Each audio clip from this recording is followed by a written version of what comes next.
Hello students, we are starting with a new chapter today of statistics, that is chapter number 4, organization of data.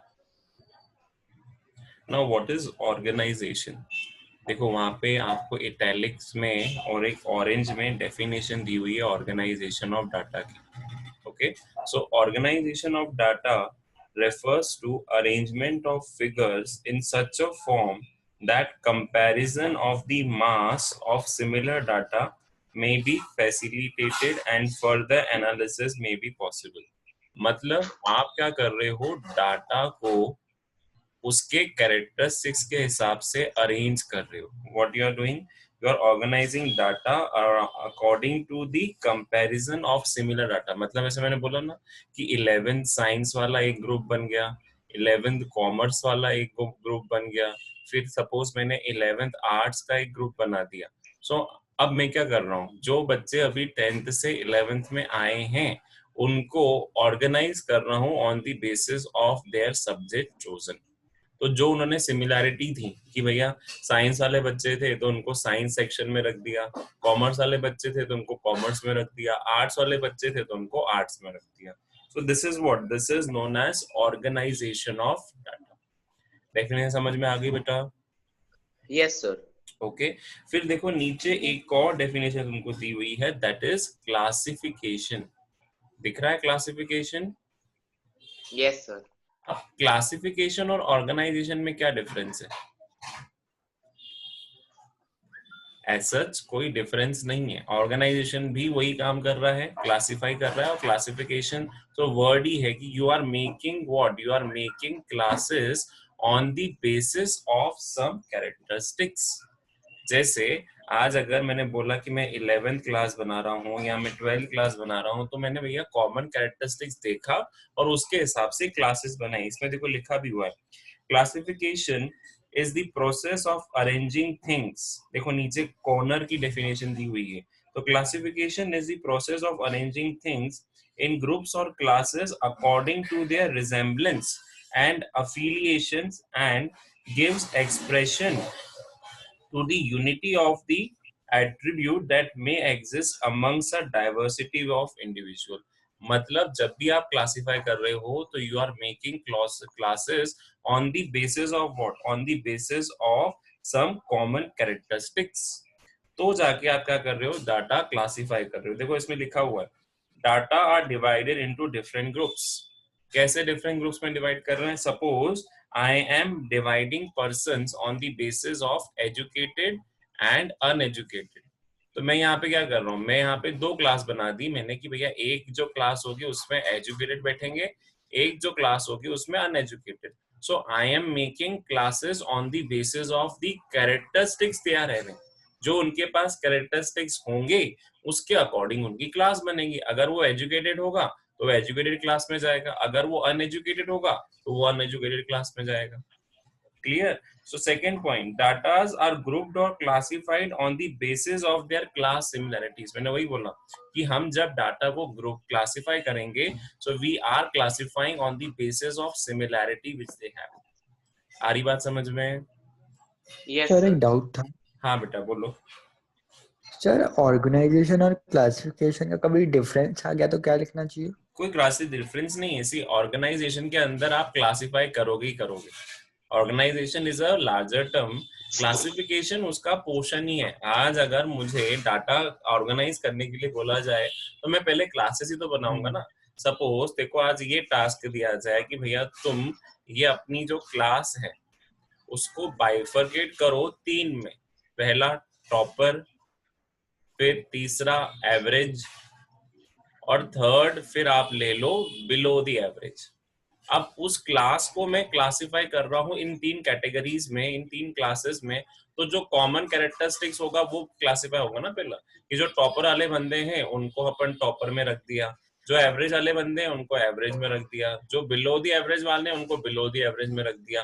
So organisation जब भी हम कर रहे हैं तो हम क्लासिफाई तो करेंगे और क्या करेंगे. मतलब starting of organisation will start always from classification. आ रही बात समझ में Krish? Yes sir. Sir okay अब आ जाओ नेक्स्ट पेज पे. तो तुमको दिख रहा होगा बेसिस और ऑब्जेक्टिव ऑफ क्लासिफिकेशन, दिख रहा है? Next page 52, Yes, sir. Objective of Objective of classification दिख रहा है। Now what are the objective? हम क्लासेस क्यों बना रहे हैं?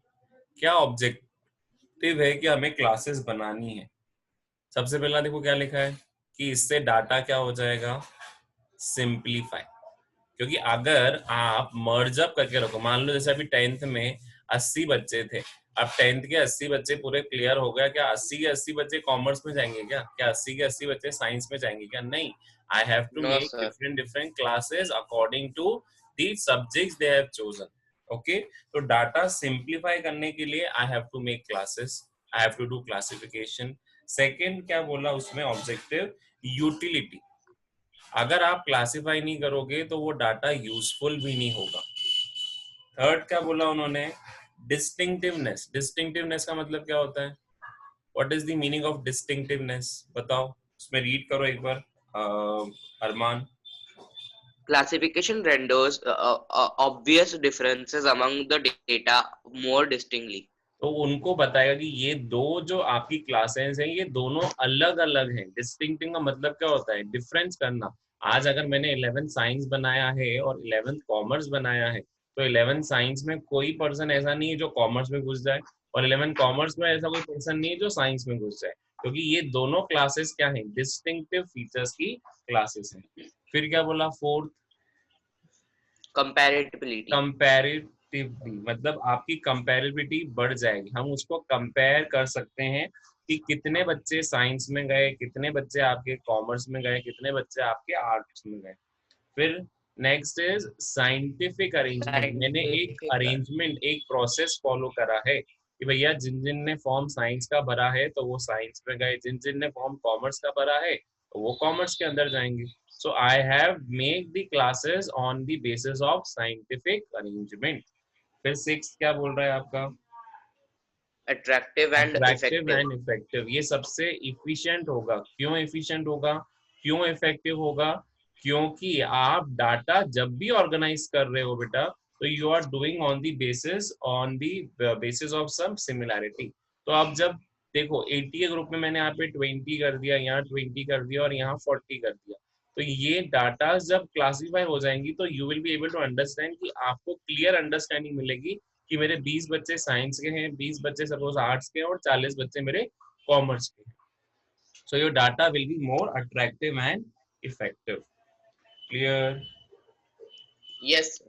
चलो, कैरेक्टरिस्टिक्स आप छोड़ दो, अब आ जाते हैं बेसिस ऑफ क्लासिफिकेशन पे। दिख रहा है basis of classification? Saumya, are Yes, you sir. Getting? आ रहा है समझ में बेटा Yes. Saumya? Yes, sir. Okay, अब देखो बेसिस ऑफ क्लासिफिकेशन बहुत इंटरेस्टिंग टॉपिक है। ओके, हम किस बेसिस पे डाटा क्लासिफाई करते हैं वो हमारा बेसिस ऑफ क्लासिफिकेशन बनता है। अब देखो इसके अंदर तुम्हारे पास 4 बेसिस हैं। पहले अपन फ्लो चार्ट बना लेते हैं।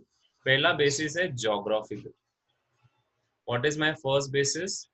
आई am classifying Geography. Data on some basis of a geographical location. फिर सेकेंड बेसिस क्या है आपका? Chronological. Now what is chronological? Chronological बेटा होता है on the basis of time. अगर आप डाटा बना रहे हो on the basis of time तो दैट विल बी क्रोनोलॉजिकल। फिर आता है आपका क्वालिटेटिव।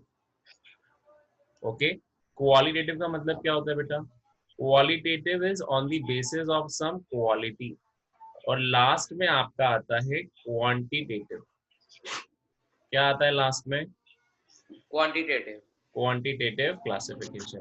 तो अपन 4 बेसिस से डाटा को क्लासिफाई कर सकते हैं। पहला है तुम्हारा ज्योग्राफिकल क्लासिफिकेशन। ओके, सेकेंड आपका रहता है क्रोनोलॉजिकल क्लासिफिकेशन, थर्ड आपका रहता है क्वालिटेटिव क्लासिफिकेशन और फोर्थ आपका रहता है क्वांटिटेटिव क्लासिफिकेशन। क्लियर? तो अब बेटा जब Yes, भी अपन डाटा क्लासिफाई करें, अब देखो वर्ड ज्योग्राफिकल से क्या समझ में आ रहा है? ज्योग्राफिकल मतलब यहाँ पे कि whenever you are constructing data on the basis of some geographical location, इसको अपन स्पेशल क्लासिफिकेशन भी बोलते हैं। देखो come on to the next page, page number 53। Geographical के आगे देखो स्पेशल भी लिखा हुआ दिख रहा है, yes, sir. तो उसको स्पेशल क्लासिफिकेशन भी बोलते हैं। अब देखो इसका एग्जांपल आपके सामने, आप क्या कर रहे हो, डाटा क्लासिफाई कर रहे हो on the basis of place. मैंने प्लेस क्या ले ली, पंजाब, फिर ले लिया मैंने हरियाणा, फिर मैंने ले लिया यूपी, और उसके बेसिस में मैंने लिख दिया नंबर ऑफ फॉर्म्स। अब यहाँ जब नंबर ऑफ फॉर्म्स हम क्लासिफाई बना रहे हैं, तो हम जब क्लासेस बना रहे हैं तो एक पंजाब की क्लास बनी, एक हरियाणा की क्लास बनी, एक यूपी की क्लास बनी। ये क्या है बेटा, एक जोग्राफिकल लोकेशन है। और आप जब डाटा क्लासिफाई कर रहे हो on the basis of some geographical location, तो that will be known as geographical classification और स्पेशल क्लासिफिकेशन। आ गया समझ में? Yes sir. अब चलो क्रोनोलॉजिकल क्लासिफिकेशन पे आ जाते हैं। क्रोनोलॉजी का मतलब क्या होता है बेटा, what is the meaning of chronology? पहले तो ये समझो, क्रोनोलॉजी का मतलब होता है टाइम। और अगर उस पे मैंने बोल दिया क्रोनोलॉजिकल क्लासिफिकेशन, अब क्लासिफाई कर रहा हूँ, अगेन यहाँ पे भी मैं क्लासिफाई कर रहा हूँ, यहाँ पे भी मैं क्लासेस बना रहा हूँ, पर अब जो मेरा बेस रहेगा ना, वो एक टाइम पीरियड रहेगा। यहाँ तो ईयर, यहाँ तो डेज, यहाँ तो या तो वीक्स, या फिर आवर्स। मतलब ऐसा चीज जो टाइम से रिलेटेड हो और टाइम के अकॉर्डिंग आपने डाटा क्लासिफाई करा है। अभी तो यहाँ पे एग्जांपल ले, सपोज मैंने यहाँ पे ईयर्स ले लिए 2019, 2020 और यहाँ पे 2021 जो आने वाला है। अब क्या बोला कि इसमें सपोज मैं सेल्स बता रहा हूँ, अब ये सेल्स बता रही, सपोज इसमें 5 लाख हो गई, इसमें 6 लाख हो गई, और हो सकता है आने वाले साल में बिकॉज ऑफ ये हो गया 7। तो अब ये क्या कर रहा हूँ मैं, यहाँ पे ये सेल्स की जो क्लासेस बना रहा हूँ, it is been made on the basis of what, it is been made on the basis of years. मतलब यहाँ जो डाटा क्लासिफाई हो रहा है वो एक टाइम के अकॉर्डिंग क्लासिफाई हो रहा है। तो जब हम टाइम यूज करेंगे तो वो कौन सा क्लासिफिकेशन हो जाएगा बेटा, वो हो जाएगा क्रोनोलॉजिकल क्लासिफिकेशन। आ गया समझ में? Yes sir. Okay, chronological yes sir. Classification is clear. चलो अब आ जाते हैं बेटा, moving on to the next, that is qualitative classification.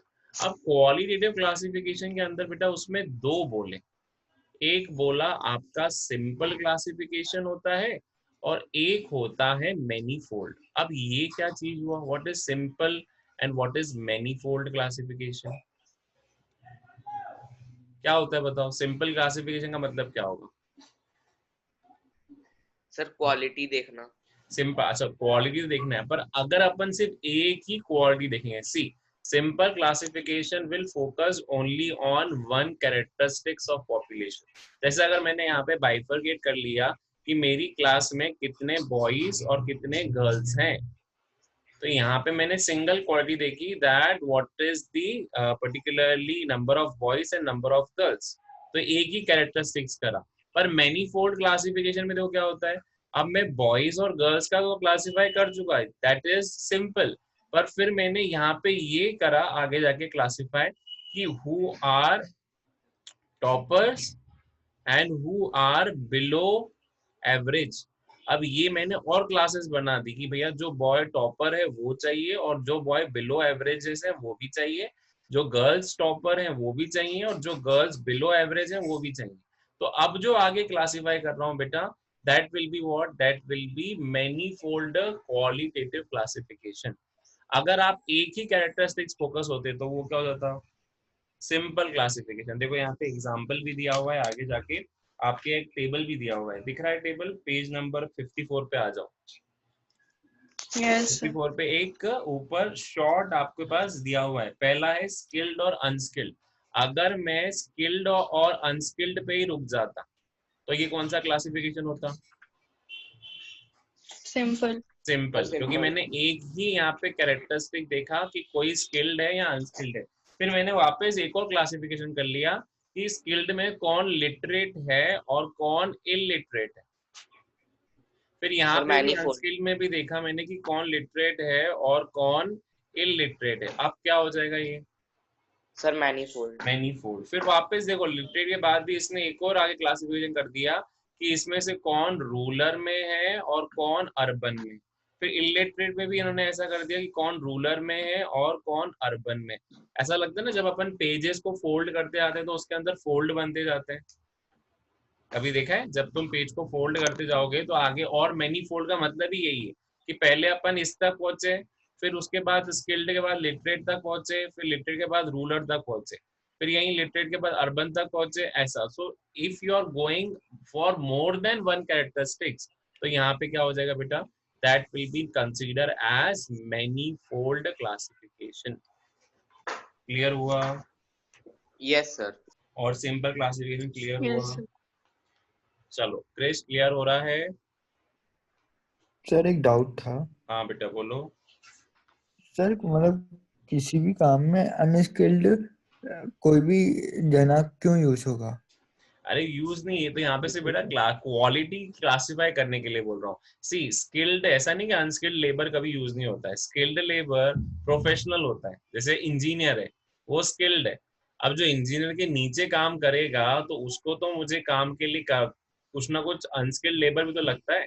तो unskilled is not for the very high rate work. हो सकता है कि सिर्फ वो चाय देने आ रहा हो सकता है वो सिर्फ आपने काम करने के लिए, तो वो हो जाएगा unskilled labour. Skilled labour are professionals, okay, उनका काम सीखा सिखाया हुआ है, इसीलिए ओके। वो तो सिर्फ यहाँ पे अपन एक एग्जांपल ले ओके रहे हैं, sir. Don't yes go on that on that कि अनस्किल्ड को आप यूज कैसे करोगे। कोई भी अनस्किल्ड को यूज नहीं करता है, always be use skilled labour only. ठीक है, any doubt yes Krish? Sir. No sir. चलो अब आगे बढ़ते हैं। तो लास्ट क्लासिफिकेशन क्या है बेटा? What is your last classification? That is sir quantitative और क्वांटिटेटिव। न्यूमेरिकल। अब क्वांटिटेटिव क्लासिफिकेशन का मतलब, अगर आप क्लासिफाई कर रहे हो on the basis of some number. देखो यहाँ पे क्या दिया हुआ एग्जांपल कि एनुअल प्रॉफिट, किसी भी फॉर्म का एनुअल प्रॉफिट उन्होंने निकाला। मान के चलो कि एनुअल प्रॉफिट उन्होंने स्टार्ट करा 0 से लेके 1 लाख, फिर 1 लाख से लेके 2 lakh, then 2 lakh to 3 lakh, then 3 lakh to 4 lakh, और यहाँ पे क्या कर दिया उन्होंने, नंबर ऑफ फर्म्स। मान के चलो यहाँ पे 7, यहाँ पे 4, यहाँ पे 3, यहाँ पे 5।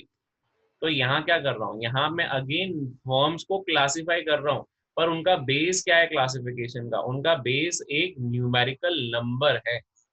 सो whenever you are classifying data on the basis of some number, that will be known as what beta? That will be known as quantitative quantitative. classification. Clear हुआ? Yes sir. Just a second.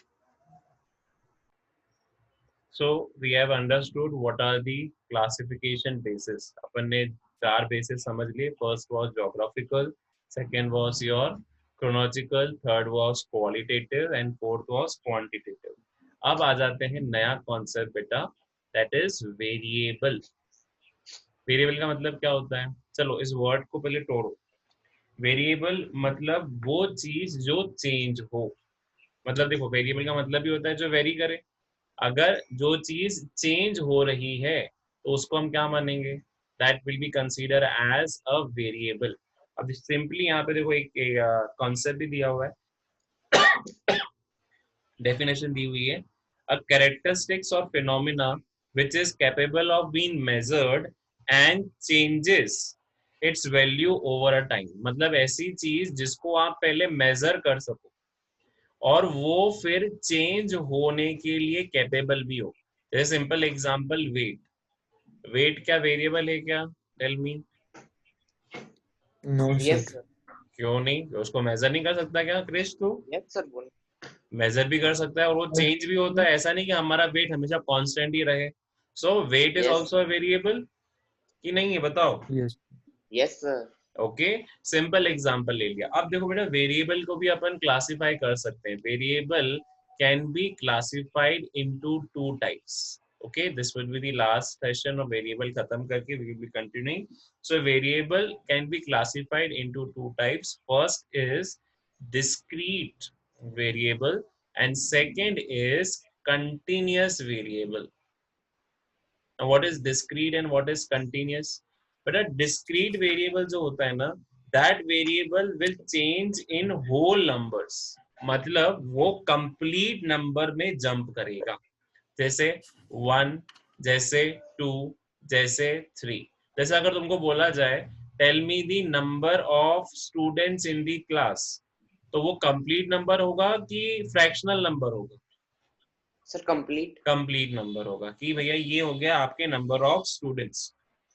Okay, अब continuous variable क्या होता है?